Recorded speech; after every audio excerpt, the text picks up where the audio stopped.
G'day warbanders and welcome back to another video. This time I'm giving you my top 6 tips for Master of Command and how to play it on the strategic layer and the tactics layer. I won't be covering everything here, but I'm going to be covering what I think are the most important things to do in Master of Command when you're starting out as a new player. This game is coming out very soon. I thought I'd just help people out. I got like 20 or 30 hours in the game. I think I'm pretty skilled. I'm not the best player in the world. Like there's play testers out there that are way better than me. But there are some general things that I've noticed in my gameplay that help immensely for me to get to Act 3 and defeat boss armies pretty efficiently. So the first tip I want to mention is to be time efficient. I think that's the most important tip you can take away from this video, is that the whole game of Master of Command is about being time efficient. So everything you're doing on the campaign map, you have to be, doing something. You should always be doing something. So heading towards a town, like this, for example, this supply cache, I would choose an option here and fight an enemy detachment, because you always want to be gaining XP. Always be fighting enemy armies when you can and be moving around the map and finding points of interest like slums, encampments, and battlefields. And also completing your secondary objectives is going to help a lot, because you're going to get free units, Austrian Grenadiers here, and loading drills doctrine. So this whole game is about gaining that momentum. And if you're not staying with the momentum, you're going to get outpaced by the enemy armies in the later acts of the game. And basically, you just want to be exploring and just buying stuff up, mainly troops. You want to be getting more troops. I'm in the camp or thought of doctrine that you have to be buying more troops than investing in items, because the enemy is going to outscale you in terms of numbers, and it's best to have a full army. So that's what I like to focus on, is building a big army instead of focusing on buying these items here. Because yes, while like buckshot rounds is really good right now, I always think having peasants with muskets is way better, because you have 1,200 men usually shooting instead of a highly elite army or highly elite unit. So I think numbers is always better than an elite army. But there's two lines of thought there. Just consider the terrain. If you go through mountains, you're going to take attrition and it's going to be slow. Always take the roads. Don't go through forests, only if there's a really nice point of interest that you want to take over. And also if you want to run away from enemy armies as well. And basically the entire thing of this game is exploring and taking over these points of interest. Always say if I'm on my way to Opland, for example, and I'm just demonstrating the gameplay here, you guys. And you want to be taking opportunities like the outpost here and taking the best options you can. This is a bad event, so you may want to choose provide provisions in this case. And don't be afraid if you're running out of resources, guys. Like, you can farm up resources from enemy armies in this current build of the game. So every time you encounter an enemy army, that is free loot for you. Like, it's a free pinata. So always be taking fights, because if you take fights, then you're going to get lots of XP for your soldiers, and they're going to level up on this tree. And there's the debate of, do I spec into veterancy or do I go up to my higher level units? And it is better to have veterancy instead of leveling up to at a certain point. Eventually you will level up to your grenadiers or fusiliers, for example. And just a note of caution, guys, when you're being time efficient, that doesn't mean to attack the enemy army, this field army, boss army, whatever you want to call it, right? Because if you attack it early, you're basically just ceding free resources, because you want to spend the entire time, like, let this bar tick up. Like, you want to stay on the region as much as possible to farm up resources. This whole game, again, is about farming up resources for the next region and the next region. Because as you progress through the regions, you're going to start finding the armies getting harder and the resources a bit more sparse. especially by Act 3 when all the towns are looted. So this entire phase, every phase of the game is about farming resources, getting provisions, money to recruit more troops, reservists. It's all about momentum. I cannot stress that enough. Be time efficient and keep the momentum going. And what I mean by momentum is constantly, as I said before, attacking armies, going to points of interests, and even burning towns, which I'm going to get onto in a second with army stances. Now, my second tip is army stances, like the usage of army stances. You have 5 army stances here, and they're very important. So this one's the normal one, which is what you usually use sometimes, about 80% of the time. But you want to be using force march when you've encountered an enemy army that you can't beat, or you want to fight an enemy army that's running away from you. And basically, this is a get out of jail free card. So whenever you see an army that's way too bigger than you, has way more elite units, you should just run away with the force march. Of course, you'll take these negative debuffs, 10% attrition, 50% provision consumption. Like, these are significant debuffs, and you got to consider this. So make sure to use this when you're on the run, essentially, like this. And if an army, for example, this army's come up to me, and you see I'm way more faster than him. That's how I escape armies that are probably bigger than me. Like, say if this army was 10,000 strong, that's when you want to use force march. And you can also drill, which is, at the moment in the game, it's powerful because this allows you to gain veterancy, but it contradicts my previous advice where you always want to keep moving. Okay, so you want to drill when you're going to face the boss army. So eventually, this boss army, when it gets to the strongest level, it's going to come after you, and that's when you start drilling, because you're going to fight the boss army anyway. And by the time you're fighting the boss army, you would have explored this region fully. So you want to be drilling while you're waiting for that to happen in most cases. So drilling is really nice in that regard. But in other situations, I don't find drilling that important. It depends on the nation. For Britain, it's really powerful, and you may want to spend some time drilling here or there. But I always find it's better to be taking fights, taking points of interest to get more loot. I just find taking fights is better than just drilling, right? And then finally, I know you have your probably the most important stance is raiding. So raiding allows you to burn towns and gain resources.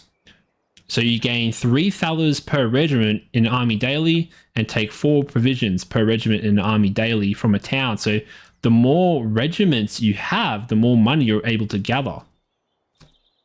And this can be very good when you're getting close to the boss army, and also you're struggling to find resources. You can burn towns, but you only should do that when you're certain that you've decked out your army as much as possible.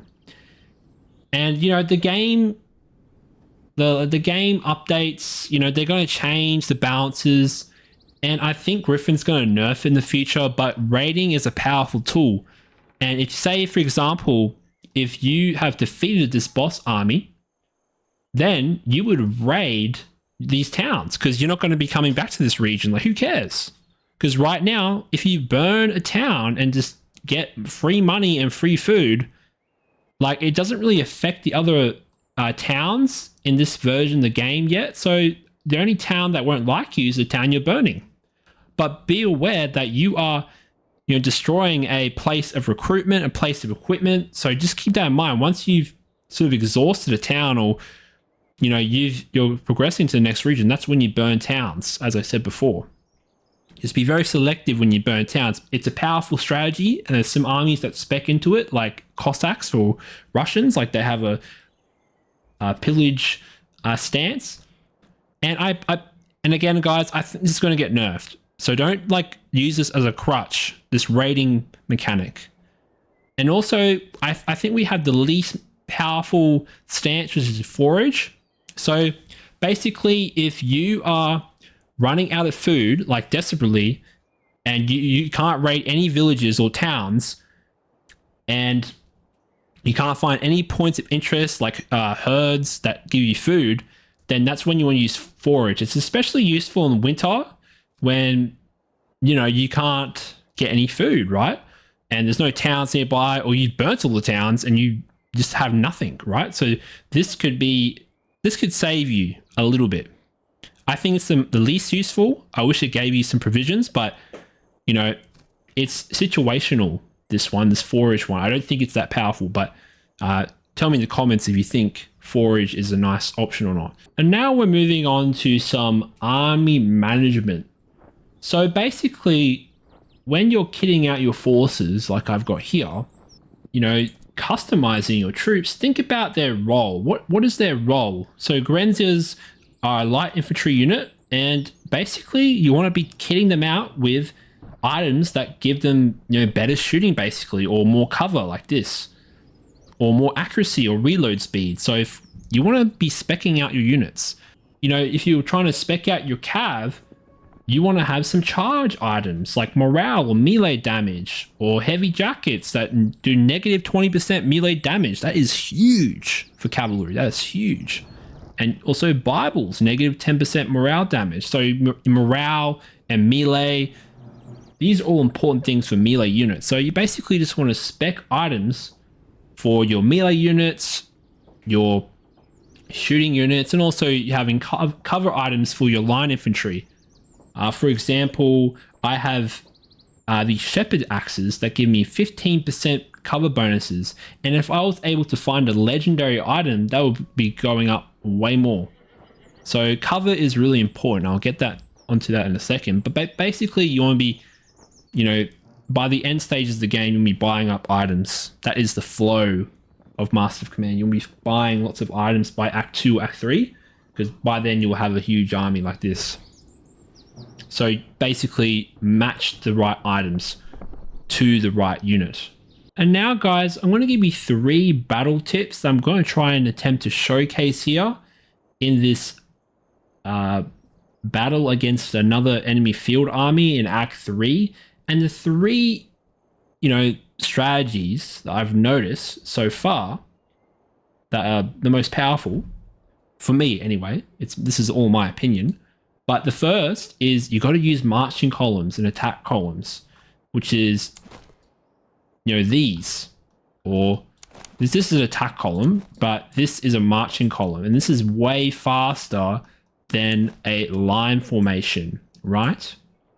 So I see a lot of people, they march like this and they move up the board like that, and that is not really time efficient, because by the time you're moving up the board, you won't be able to get to like important locations in the map, like this hill, for example, or these forests here, or this hill over here, because you're moving in line formation. Then while line formation is good for tanking shots from artillery, you want to be mainly at the start of the game moving in marching columns. And I'll just set this up right now.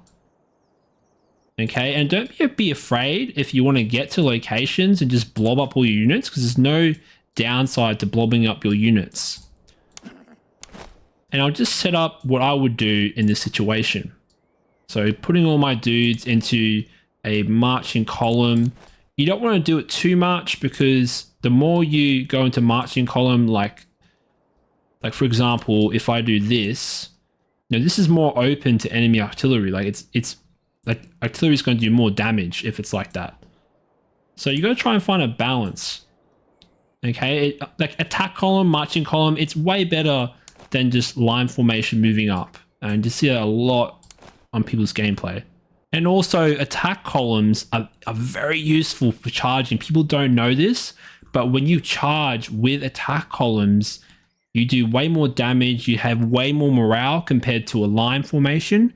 So when you charge, you want to be in these attack columns, not in line formation, because when you're in a line formation, your morale is a bit more reduced. And as you can see here, guys, I'm already halfway up the map.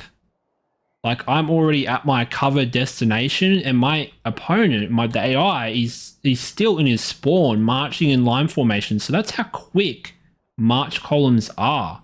So please, at the start of the battle, please use march columns or attack columns. It's way faster than just trudging up the board in line formation. Of course, you want to be, you know, forming up line formations when you get to your location, but use attack columns. So I've already talked about using marching columns and attack columns. So basically using formations when they're required.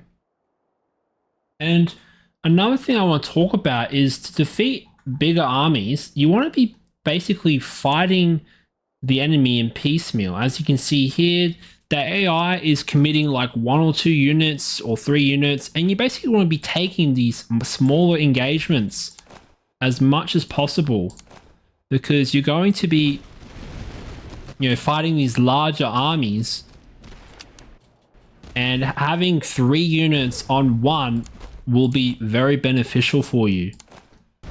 So try and maximize your damage on 1 unit at a time, like this. Okay? And of course, this game can get very micro intense if you're not careful, so always be checking parts of your line. And as you can see here, I've taken my terrain, I've moved my troops in the forest, I've taken this hill, which gives me good accuracy. As you can see here, these Prussian lifeguards are about to rout because I've been focusing them down. And of course, you will take losses. There's no question about that. But you want to be trying to take engagements that are favorable to you. So as you can see here, I'm focusing units down with 3 units on 1. So this is very beneficial to defeating larger armies in detail. Of course, as I said before, you won't be able to save everybody because some of your units will not be as good as others. And don't be afraid to charge your troops in. So these Hungarians, for example, or any other melee unit that has good stats in melee, you want to try and keep them in reserve. And you want to charge these dudes in when their morale has dropped. Now, right now in the game, there is a bug where artillery is extremely powerful. Okay, so I'm going to be losing like thousands of troops to artillery because it's 100% accuracy. So that's why I'm taking lots of casualties right now, because there's no other way around it.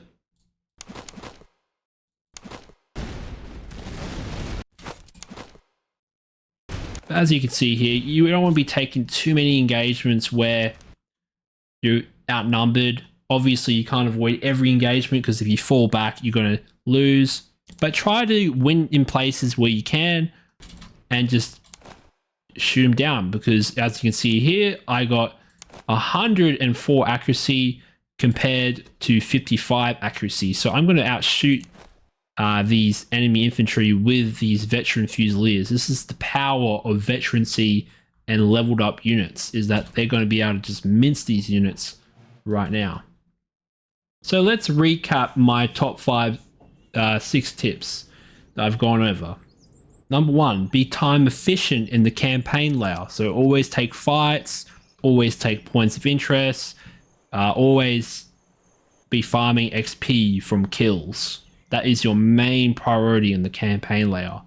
The importance of army stances, so make full use of forced march, drilling, and foraging in situational contexts, and also raiding, which is very powerful in this build. So always be raiding where you're not going to be coming back to that town because you've already used up all its stuff, or you've already got what you wanted.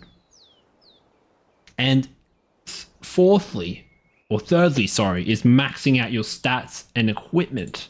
So always be thinking about what equipment goes best on the right units. For example, if I'm doing lots of skirmishes, I want to put lots of accuracy and reload time speed items on them to make them much more accurate and reload faster.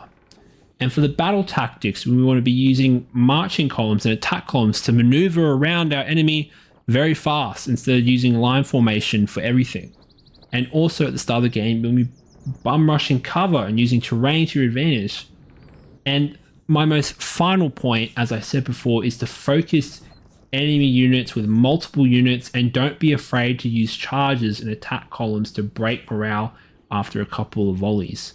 So you ultimately, to beat a larger enemy army, you have to use a strategy of divide and conquer, where you attack a smaller part of the army and you basically focus on one flank and roll them up. And those are my 6 tips for Master of Command. It's a lot of theory I've shown. Of course, you can, execute that theory wrong, or there's a lot of variables in this game. It's a highly random game, so everything I say here may not apply to your unique situation, especially with the different nations. I've only showcased Austria here, and the way they play is significantly different to other nations. But these are general tips that I find that are very important for playing this game. Like if I'm in Act 3 right now, and I wouldn't have gotten to Act 3 without these tips, in my opinion. And again, this is all my opinion, guys. There's other playtesters, there's other YouTubers who have different lines of thought to me, and that's okay, right? But these strategies have worked for me, and I hope that these strategies will help you in getting to Act 3 and fighting your boss army. And please, if you enjoyed this video, please like and subscribe and tell me your thoughts and tips. I haven't covered everything, but I would love to cover everything in this game, but these are just these tips that I think are most important to remember. Okay, be time efficient, importance of army stats, maxing out your stats and equipment, using marching and attack columns, most importantly, bum rushing cover, using terrain, focusing the enemy units with multiple units, and attacking in a divide and conquer fashion. And yeah, guys, I'll see you later. Thanks for watching. Bye.